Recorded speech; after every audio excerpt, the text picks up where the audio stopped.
Assalamualaikum warahmatullahi wabarakatuh. Perkenalkan, nama saya Indra Sulana, NIM 1042200336.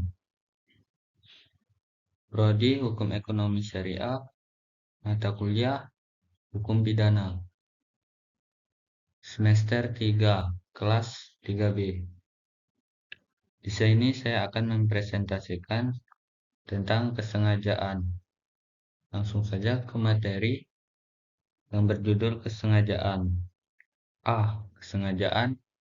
Ada dua teori yang berkaitan dengan pengertian sengaja, yaitu teori kehendak dan teori pengetahuan atau membayangkan. Menurut teori kehendak, sengaja adalah kehendak atau mewujudkan unsur-unsur delik dalam rumusan undang-undang sebagai contoh A. Mengarahkan pistol pada B dan A menembak mati B.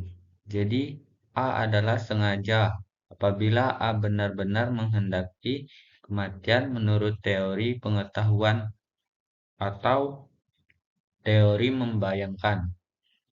Manusia tidak mungkin dapat menghendaki suatu akibat karena manusia hanya dapat menginginkan, mengharapkan, atau membayangkan adanya suatu akibat.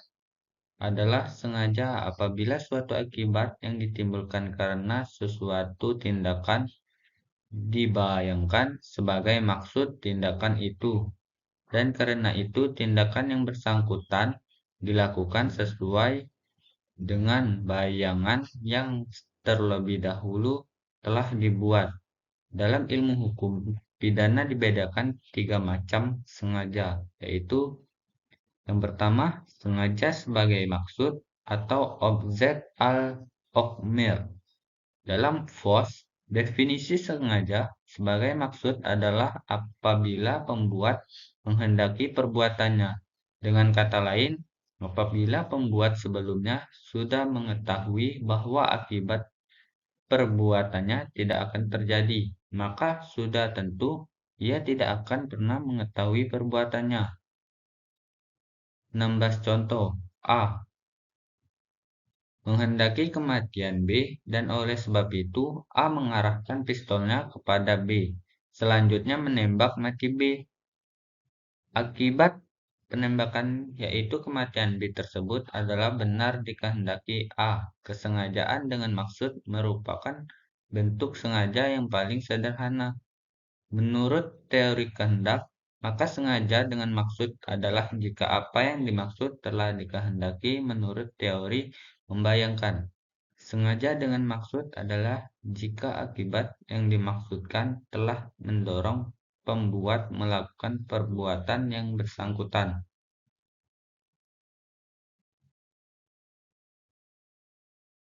Yang kedua, sengaja dilakukan dengan keinsafan bahwa agar tujuan dapat tercapai, sebelumnya harus dilakukan suatu perbuatan lain yang berupa pelanggaran juga. Contoh, agar dapat mencapai tujuannya yaitu membunuh B, maka A sebelumnya harus membunuh C, karena C menjadi pengawal B. Antara A dan C sama sekali tidak ada permusuhan, hanya kebetulan C pengawal B. A terpaksa tetapi sengaja terlebih dahulu membunuh C dan kemudian membunuh B. Pembunuhan B berarti maksud A tercapai.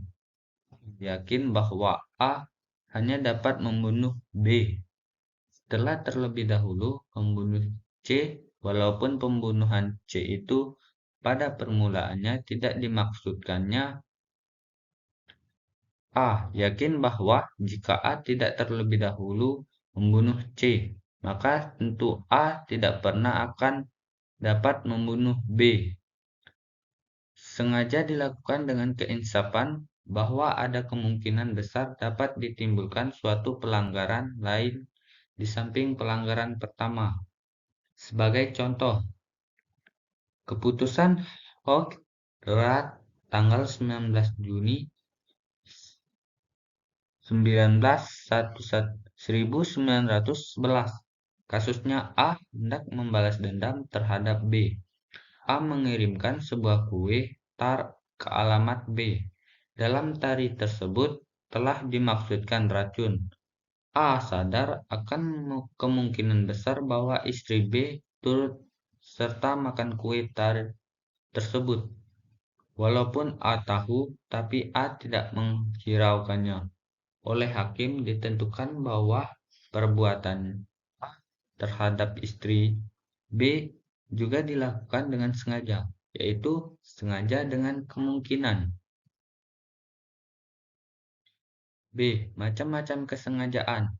Dalam doktrin ilmu hukum pidana, kesengajaan atau dose mengenal berbagai macam kesengajaan, antara lain yang pertama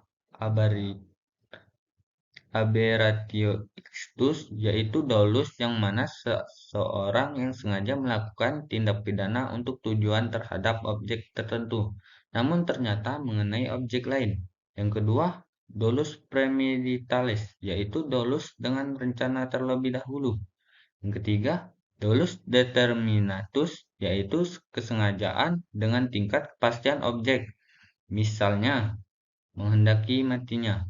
Yang keempat, dolus indeterminatus, yaitu kesengajaan atau tingkat ketidakpastian objek, misalnya menembak segerombolan orang. Yang kelima, dolus alternatives, yaitu kesengajaan di mana pembuat dapat memperkirakan satu dan lain akibat, misalnya meracuni sumur.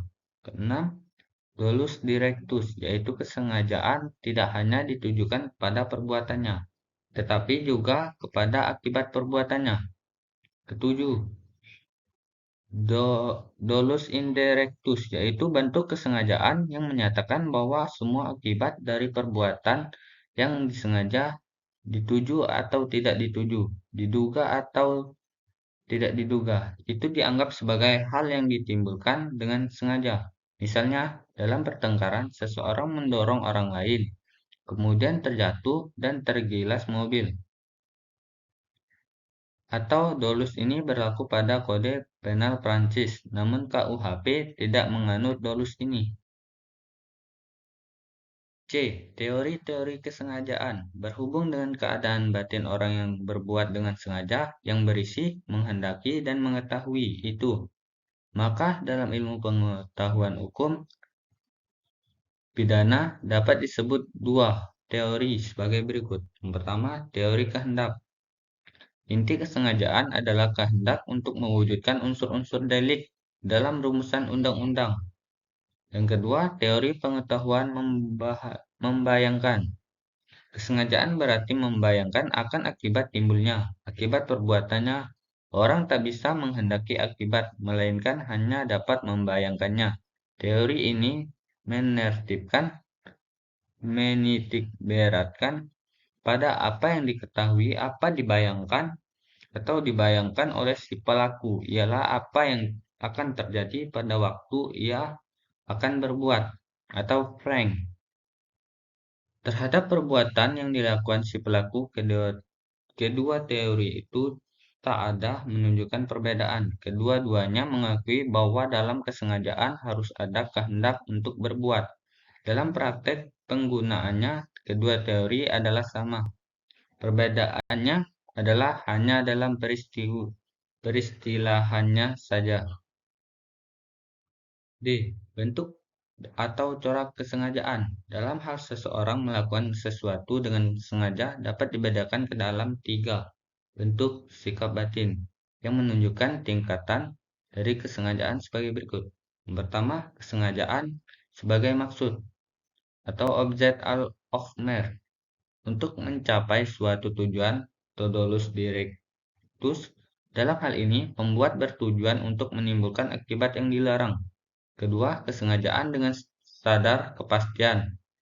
Dalam hal ini, perbuatan berakibat yang dituju namun akibatnya yang tidak diinginkan tetapi suatu keharusan mencapai tujuan. Contoh kasus Thomas van Bremen-Naven. 3. Kesengajaan yang dengan sadar kemungkinan. Dalam hal ini, keadaan tertentu yang semula mungkin terjadi kemudian benar-benar terjadi. Contoh, meracuni seorang bapak. yang kena anaknya. Bagian kealpaan. Kealpaan Kealpaan seperti juga kesengajaan adalah salah satu bentuk dari kesalahan. Kealpaan adalah bentuk yang lebih rendah derajatnya daripada kesengajaan, tetapi dapat pula dikatakan bahwa kealpaan itu adalah kebalikan dari kesengajaan. Karena bila mana dengan kesengajaan, sesuatu akibat yang timbul itu dikehendaki, walaupun pelaku dapat mempraktikkan sebelumnya.